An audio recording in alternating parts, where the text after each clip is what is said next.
பொன்னியின் செல்வன் படம் வெளியே வந்தப்போ நிறையா சர்ச்சைகள் இருந்துச்சு. நல்லா தானே இருக்குது படம் அப்படின்னு நினச்சேன். உண்மைக்கே வந்து அந்த நம்ம பார்க்குறது நம்ம கண்களுக்கு வந்து அந்த காட்சி உறுத்தாமல் நல்லா இருக்குது. அது எனக்கு பிடிச்சிருந்தது.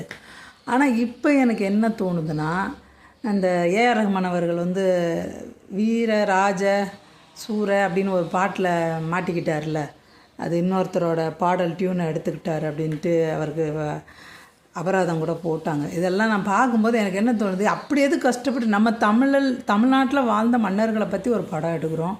அது என்னத்துக்கு போட்டு எல்லா நடிகர்களையும் இழுத்து போடுறது, எல்லா மியூசிக்கையும் தூக்கி உள்ளே கொண்டாந்து வைக்கிறது, எல்லா மேக்கப்பையும் கொண்டாந்து போடுறது, இந்த மாதிரி உழப்பாமல் தமிழ்நாட்டில் வாழ்ந்தவங்க எப்படி இருந்திருப்பாங்க, அங்கே உள்ள இசை என்னவாக இருக்கும், அங்கே உள்ள கலாச்சாரம் என்னவாக இருக்குன்னு அதை மட்டுமே வச்சு அந்த படத்தை எடுத்துருக்கலாம்ல. விரும்புகிறவங்க இந்த படம் நல்லா இருந்தால் கண்டிப்பாக எல்லோரும் தேடி பார்க்க போகிறாங்க, பிடிக்கலைன்னா விட போகிறாங்க. பார்க்க வைக்கிறதுக்காண்டி எல்லாத்தையும் உழப்பணுமா அப்படின்னு எனக்கு இப்போ தோணிடுச்சு.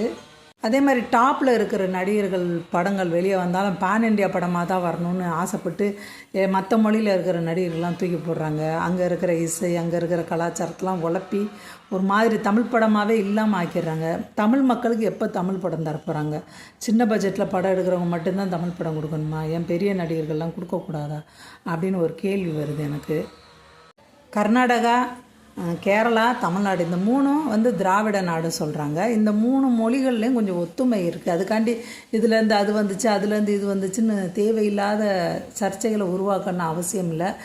எல்லாருக்குமே அவங்கவுங்க தாய்மொழி வசந்தது. நமக்கு நம்ம மொழி வசந்ததுன்னா கேரளாக்காரனுக்கு அவனோட மொழி வசந்தது, கர்நாடகத்துக்காரங்களுக்கு அவங்களோட மொழி வசந்ததாக இருக்கும். முதல்ல இந்த பேன் இண்டியா படம் சொல்லி எடுக்கிறத விடணுங்க. கதைக்கு தான் முக்கியத்துவம் கொடுக்கணும். அது தமிழ்நாட்டு படமாக இருந்தால் அது தமிழ்நாட்டு மண் சார்ந்த கதையால் தான் இருக்கணும்.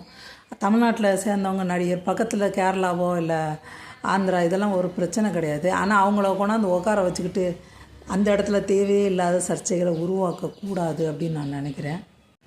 கன்னடத்தில் நம்பர்ஸ் சொல்லும்போது தமிழ் மாதிரியே தெரியுது, ஆனால் வார்த்தைகள் அப்படி இல்லைங்க.